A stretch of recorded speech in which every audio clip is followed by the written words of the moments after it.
Bonjour à toutes et à tous et bienvenue. Vous écoutez Kinnick Sport, le podcast qui décrypte l'économie et les tendances marketing du sport amateur et professionnel en donnant la parole aux acteurs du secteur. Aujourd'hui, nous recevons Lionel Cossin, speaker sportif et administrateur au Terville Florange Olympic Club. Le TFOC Volleyball est un club né de la fusion des clubs de volley de Terville et Florange en 1993. Le club évolue au plus haut niveau national depuis 2007 et compte 5 titres de champion de France. On vous présente aujourd'hui Lionel Cossin. Bonjour Lionel Cossin. Bonjour. Alors, première question, est-ce que vous pouvez vous présenter vous personnellement et quel est votre parcours professionnel ? Alors Lionel Cossin, 41 ans. Mon parcours professionnel, c'était un bac plus 2 qui m'a emmené vers l'univers de la radio. J'ai bossé pendant 10 ans dans le monde de la radio. Et puis, le cap des 30 ans m'a donné envie d'indépendance. Et j'ai créé mon agence de communication qui s'appelle C-Design et qui est basée à Terville, à côté de Thionville, Metz, dans la région Grand Est. Et quand j'ai créé ma boîte, je me suis dit que ça pouvait être un bon vecteur d'être sponsor d'un club de volley, parce qu'on a un bon club de volley qui est présent à Terville-Florange. Et de fil en aiguille, je suis arrivé à être dirigeant de ce club depuis 3 ans. Alors, est-ce que justement vous pouvez nous présenter votre club ? Alors, on l'appelle, c'est le TFOC, hein, si je ne dis pas de bêtises, c'est comme ça qu'on l'appelle également. Donc, Terville-Florange Olympic Club. Terville-Florange, c'est 2 villes différentes, c'est une fusion ? Alors, vous pouvez dire TFOC. TFOC, donc T comme Terville, Florange Olympic Club. Ce sont 2 communes qui sont des petites villes. Alors, on a Terville, qui est une commune de 6000 habitants, qui est juste à côté de Thionville, à la frontière luxembourgeoise. Mmh. Et puis, Florange, qui est collée à Terville, qui est une ville de 12 000 habitants. Donc, ce sont 2 petites communes qui font partie de 2 communautés d'agglomération différentes. Et c'est vrai que c'est assez rare de voir 2 communes de 2 communautés d'agglo différentes mener des actions ensemble. Il y a plusieurs associations qui ont réuni leurs adhérents au sein d'un même club. Par exemple, le tennis de table. Le tennis de table, c'est un club qui est commun avec le club de Terville et le club de Florange. Et la fusion des 2 clubs de volley de Terville et de Florange s'est fait en 1993. Donc depuis 1993, il n'y a plus qu'un seul club, alors qu'avant, il y avait 2 clubs différents. Mais on croit que l'union fait la force, et c'est un pari qui a été gagnant pour le TFOC Volley de réunir ces 2 clubs entre Terville et Florange. Alors, depuis 1993, et du coup, là, le club évolue au plus haut niveau du volley féminin français.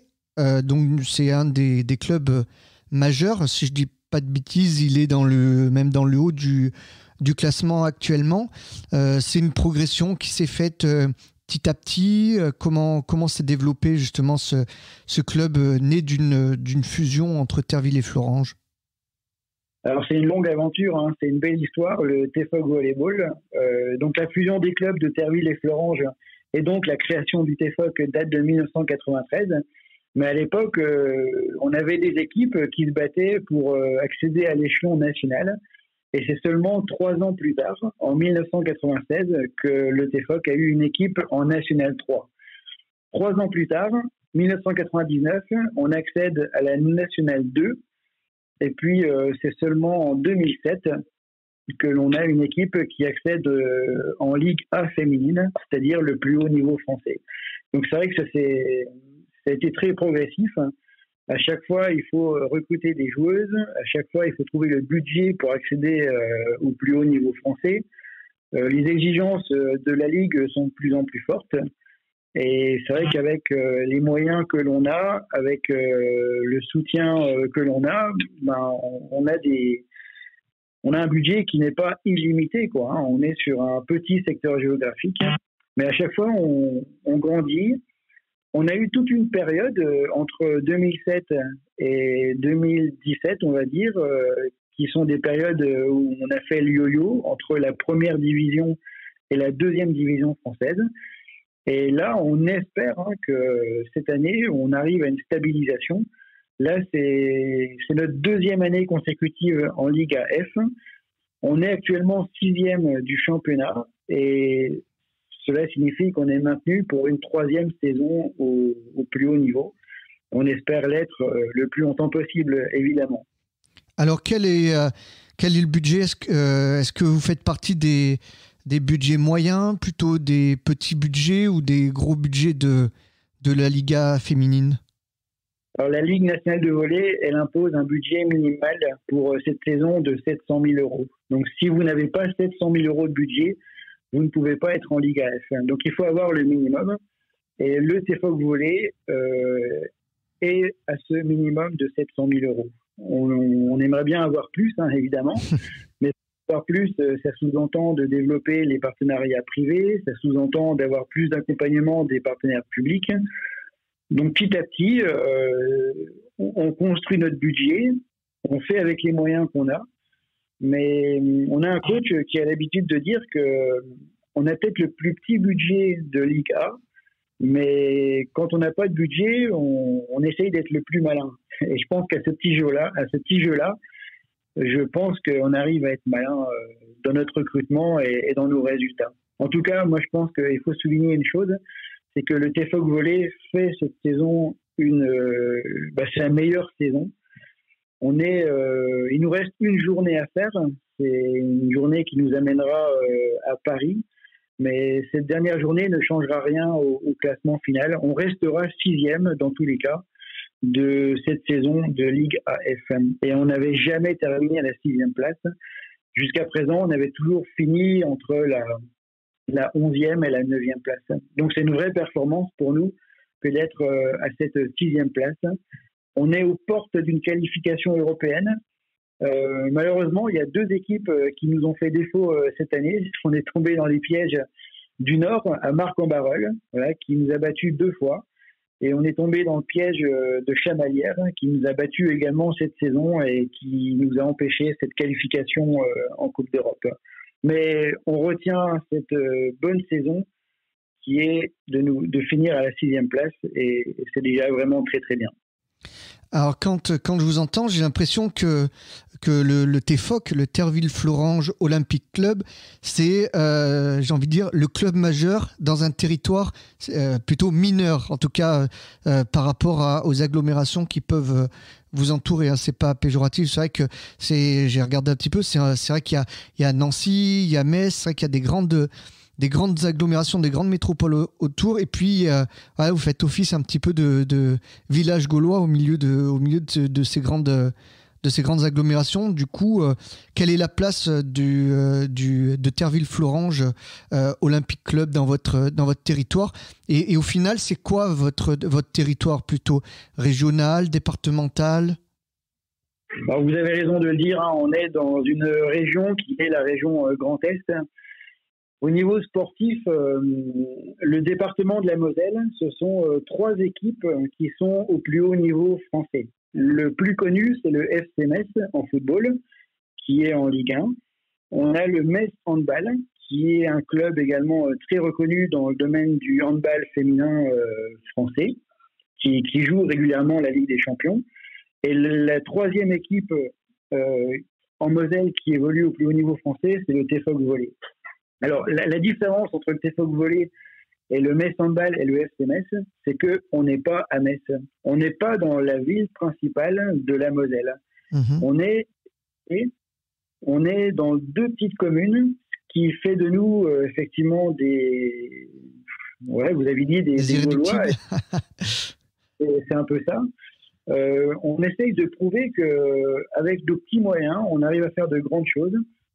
Vous avez également raison de souligner que le volley, c'est aussi un domaine, si on veut de bonnes joueuses, il faut savoir les accueillir. Et pour les accueillir, on n'a pas la chance d'avoir la mer, on n'a pas la chance d'avoir des hivers qui sont doux, on n'a pas le soleil en permanence.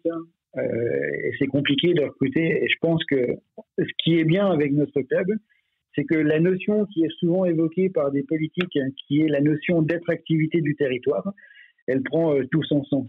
Comment on peut recruter des Américaines? Comment on peut recruter des Ukrainiennes, des Lituaniennes, des Brésiliennes? Comment on peut les recruter quand on est à Terville-Florange? Il semblerait que le TFOC ait un bout de la solution. Et c'est ça qui nous plaît. On aime bien cet état d'esprit.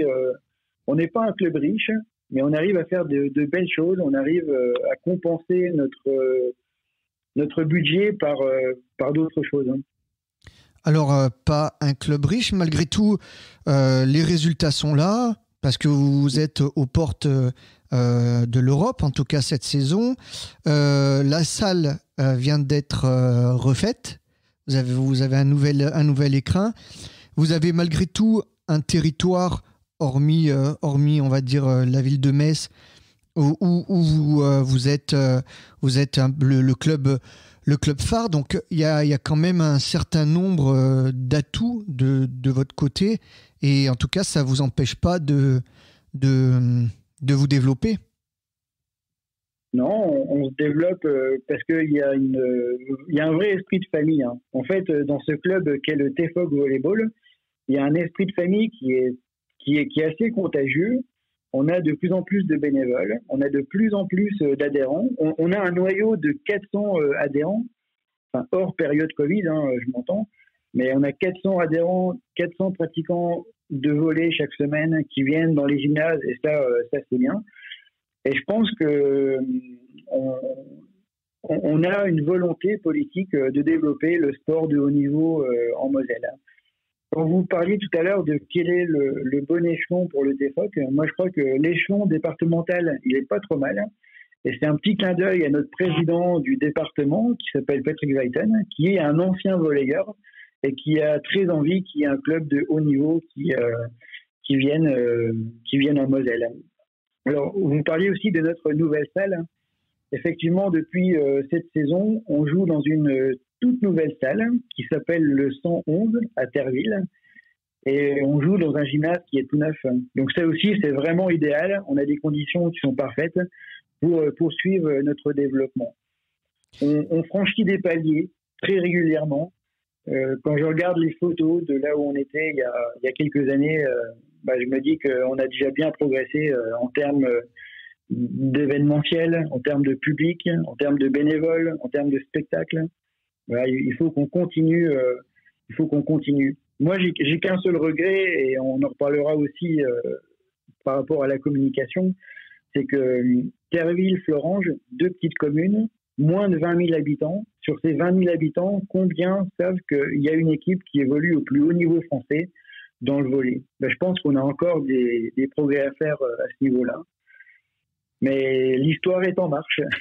Alors, pour conclure sur la présentation, on va dire, du club et puis la mise en perspective un petit peu du TFOC dans son environnement, finalement, est-ce qu'on peut dire que le volley, et notamment le volley féminin, qui est un sport plutôt mineur, en tout cas en termes de médiatisation et de coûts, et finalement, est-ce que c'est une discipline qui est adaptée à ce territoire, vous l'avez dit, de 2 communes de moins de 20 000 habitants?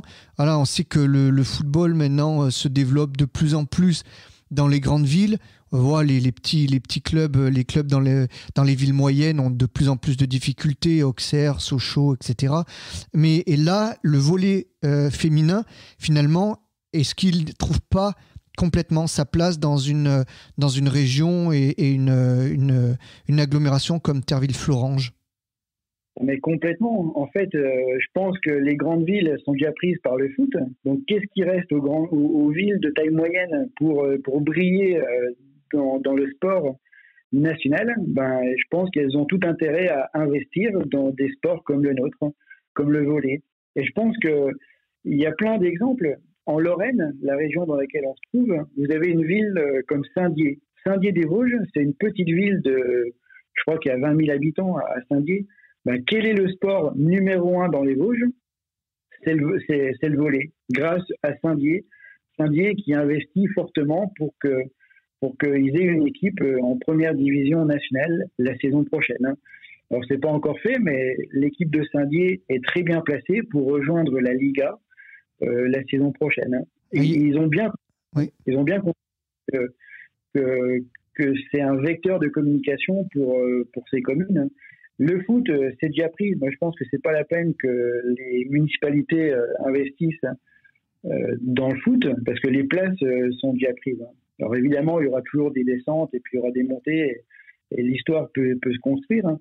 Mais moi, je pense que la bonne formule pour des élus, c'est d'investir dans des sports comme les nôtres pour avoir une image de marque qui rayonne à l'échelle nationale. On peut aussi noter l'équipe de Chaumont en volley, c'est masculin, mais là aussi, c'est du volley et c'est certainement beaucoup moins coûteux, en tout cas, pour évoluer au plus haut niveau, je parle, pour un département comme la Haute-Marne et Chaumont. Voilà, donc là on a remis un petit peu en perspective votre club. Alors maintenant on va parler au niveau partenariat dans un premier temps. Ça représente quoi en pourcentage le partenariat privé? Vous me disiez aussi, c'est très intéressant que justement le club manquait un petit peu de notoriété. Est-ce que c'est aussi le cas au niveau des partenaires et est-ce que les principales entreprises de votre région suivent le club majeur qu'est le TFOC? On a effectivement de nombreux partenaires privés. Après, on est dans une région où il n'y a pas de grandes industries qui sont présentes et ça complique également les choses. On a des partenaires privés qui représentent évidemment une part moindre que la part publique. Moi, je crois qu'il ne faut pas se voiler la face. Sans partenaire public, un club comme le TFOC ne pourrait exister. Mais le partenariat public se développe au fur et à mesure de nos résultats, au fur et à mesure de notre médiatisation. D'avoir accroché l'Europe cette année, ça nous aide à être crédible, ça nous aide à être médiatique. Et effectivement, c'est quelque chose que l'on construit d'année en année. Comment justement vous arrivez à attirer les partenaires? Est-ce que c'est plutôt des partenaires nationaux, régionaux, locaux, hyper locaux? Quel est le type de partenaire que vous avez aujourd'hui dans votre portefeuille? Alors on a tout type de partenaires. C'est-à-dire que si nous avons un commerçant qui n'aurait que, je sais pas, 150, 200 € à mettre pour nous soutenir, on aura des supports de communication qui seront ouverts pour cette aide-là. On refuse aucun partenaire privé. À partir du moment où on a un partenaire privé qui veut nous aider, on trouve une solution de communication qui soit à la hauteur de ce qu'il met. On a aussi des partenaires régionaux avec des enseignes qui attirent un public régional. Et donc là aussi, on a ce qu'il faut. On développe nos supports de communication avec notamment l'acquisition de LED. Voilà, on a des panneaux LED qui viennent d'arriver dans notre nouveau gymnase. Et ça, c'est un support de communication qui devrait nous rapporter également de nouveaux partenaires. On développe également des supports de communication sur Internet parce que c'est une demande de la Ligue nationale de volley de développer le digital. Et c'est ce que l'on fait également. Et puis, peut-être qu'on en parlera aussi tout à l'heure, mais on développe également un club partenaire pour montrer ce que l'on peut apporter à nos partenaires privés. Autre qu'un match, un partenaire privé, ce n'est pas que quelqu'un qui met de l'argent pour apparaître sur un maillot. Un partenaire privé, c'est quelqu'un qui va découvrir d'autres partenaires. C'est quelqu'un qui va pouvoir faire du business au sein de notre club, qui va pouvoir rencontrer des clients potentiels, qui va pouvoir inviter ses clients aussi à venir à nos matchs. Et un partenaire privé qui sera satisfait, ce sera un partenaire privé qui va nous rapporter d'autres partenariats. C'est ça qui est actuellement en train d'être mis en place au sein du TFOC. Ouais, mais on va développer justement sur ce club des partenaires. Donc ça va être quelle forme ça va prendre? C'est vous qui allez chapeauter en plus ce projet, j'imagine, Oui. hyper important pour le club. Les collectivités, c'est vrai que ont de plus en plus de mal à suivre. C'est vrai que le gros développement pour les clubs, c'est le partenariat privé. Donc, et ça passe par le réseautage, vous l'avez dit. Donc, expliquez-nous un petit peu justement quelle est votre logique dans la mise en place de ce club entreprise. Quelle forme ça va prendre? Qu'est-ce que ça va apporter de plus par rapport à ce qui existe déjà actuellement dans votre club? On pourrait en parler longuement, hein, mais je crois que le temps nous est... Ce que je voudrais simplement préciser, c'est que le partenariat privé, ce qui va faire sa force, c'est d'organiser des moments d'échange, des moments de rencontre. Donc, dès que la situation sanitaire le permet, on va organiser des événementiels. Hein. Ça peut prendre la forme de conférences. Donc, organiser des conférences qui s'adressent à nos partenaires dans le but de les informer sur différents sujets qui n'auront d'ailleurs rien à voir avec le sportif. Mais on peut très bien organiser une conférence sur la loi de finances avec un comptable. Ça peut prendre également l'aspect ludique.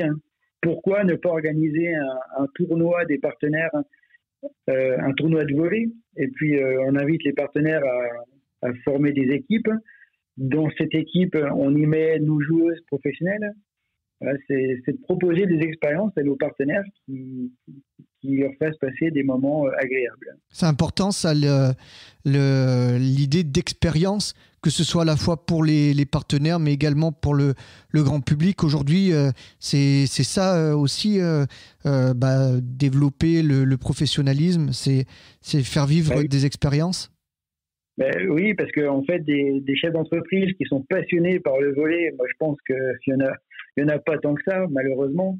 Par contre, des chefs d'entreprise qui sont passionnés par rencontrer de futurs clients, rencontrer de futurs fournisseurs, rencontrer des élus, le député, le maire, le conseiller départemental.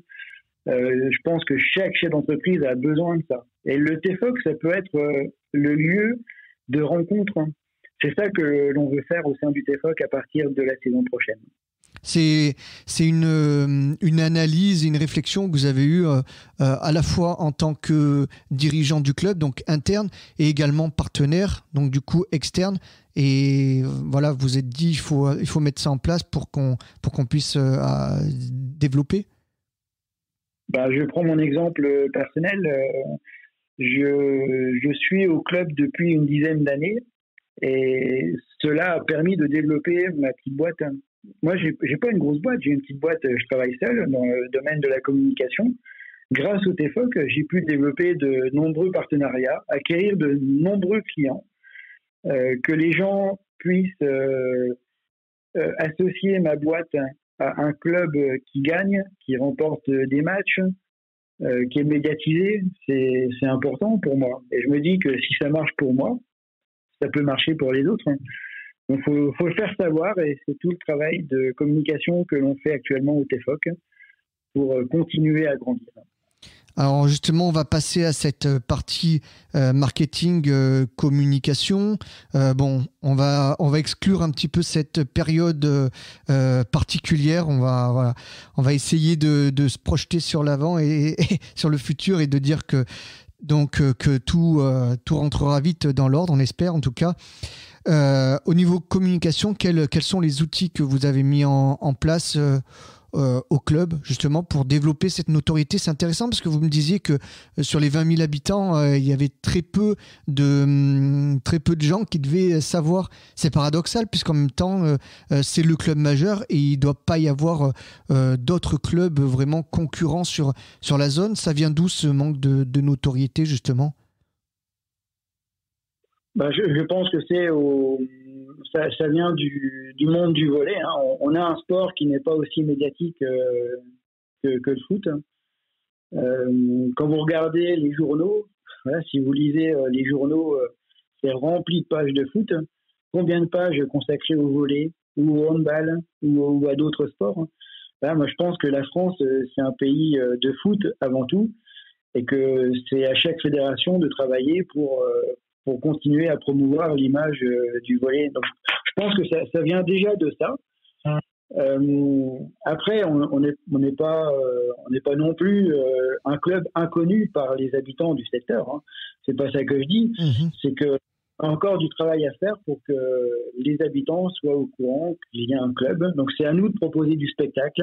On a un bouche-oreille qui est hyper favorable. À chaque fois qu'une personne découvre un match du TFOC volley, mais sans mentir, à chaque fois la personne nous dit: on a passé une super soirée, on s'attendait pas du tout à ça. Dites-nous c'est quand le prochain match parce qu'on revient. Donc c'est à nous de continuer à faire découvrir le volley et à travers le spectacle. C'est aussi, je crois, une volonté des instances nationales de développer l'aspect spectacle. Il faut que les gens, quand ils viennent voir un match de volley, que ce soit au TFOC ou ailleurs, il faut qu'ils assistent à un vrai spectacle. Et c'est ce que l'on travaille. Mais ça prend du temps. Voilà, ça ne se fait pas du jour au lendemain. Tout ça prend du temps et petit à petit, on y arrive. À vous, justement, qu'est-ce que vous mettez comme, ou qu'est-ce que vous comptez mettre comme action en place, justement, que ce soit digital, évidemment, c'est indispensable. Maintenant, j'imagine, les réseaux sociaux, etc. Mais également dans la ville, est-ce que vous avez des projets comme ça pour justement développer encore un petit peu plus cette notoriété? Alors évidemment, ouais, en période Covid, le digital prend une importance qui est grande, qui est forte. On a, comme beaucoup de clubs, une présence sur les réseaux sociaux, Facebook, Instagram, Twitter. On a une particularité, c'est qu'on a une chaîne télé qu'on a nommée TFOC TV, qui est ni plus ni moins qu'une chaîne YouTube, et on l'alimente de nombreuses vidéos. Je pense qu'on a été un peu précurseur dans le volley féminin en faisant des vidéos qui sont assez décalées. On a également une fierté d'avoir une application mobile. Je pense également que nous sommes le seul club de Ligue AF à avoir notre propre application mobile, quelque chose qui a été développé avec une école. Et ce qui permet également de maintenir un lien avec le local, c'est d'avoir des éducateurs sportifs qui interviennent dans les écoles pour développer le volley. Au sein du TFOC volley, on a 2 ou 3 éducateurs sportifs qui sont en mesure d'intervenir dans les écoles. Donc si vous avez une école qui veut mettre en place une initiation au volley, eh ben on a des éducateurs sportifs qui font ça. Et ça marche vraiment très très bien à Terville, à Fleuranges, mais également ailleurs. On intervient également dans les EHPAD, alors beaucoup moins en période Covid, mais on a vu ces dernières années de nombreuses interventions de nos éducateurs pour développer le volley pour les personnes âgées. Alors, c'est pas sur un terrain, ça se fait d'une autre manière, mais c'est aussi un vecteur de communication pour le club. Ah, oui. Voilà ce que... Et du coup, ce que je retiens, c'est surtout en fait le fait qu'il faut innover, qu'il faut, pour se démarquer, c'est ça l'objet un petit peu de votre mission entre guillemets. C'est aussi d'être innovant, d'être différent un petit peu de ce qui peut se faire ailleurs. Ouais, vous avez bien résumé. Il faut effectivement continuer à se faire connaître. Il faut mener des actions en local. Il faut mener des actions sur le digital.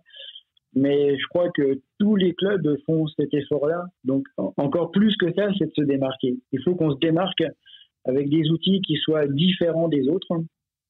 Et c'est pas simple, hein. Moi, je tends de plus en plus au niveau de la communication de ce club de faire des choses qui soient un peu piquantes, qui soient un petit peu en décalé, des choses qui fassent sourire.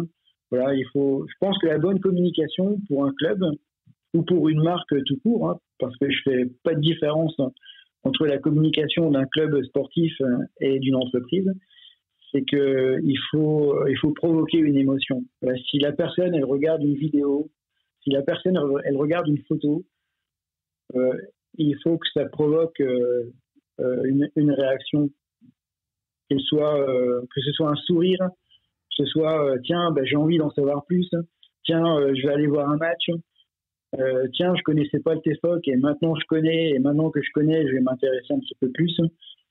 C'est tout ça qui est mis en place au niveau de la communication depuis 3 ans dans ce club. Eh ben, merci Lionel Cossin.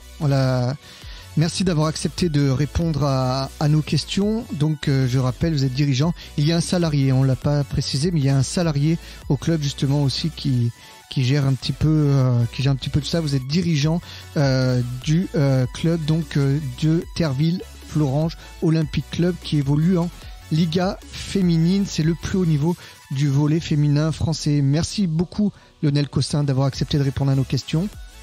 Merci à vous. Et puis bonne continuation du côté de Terville-Florange. Merci beaucoup, merci à vous. Un grand merci à Lionel Cossin.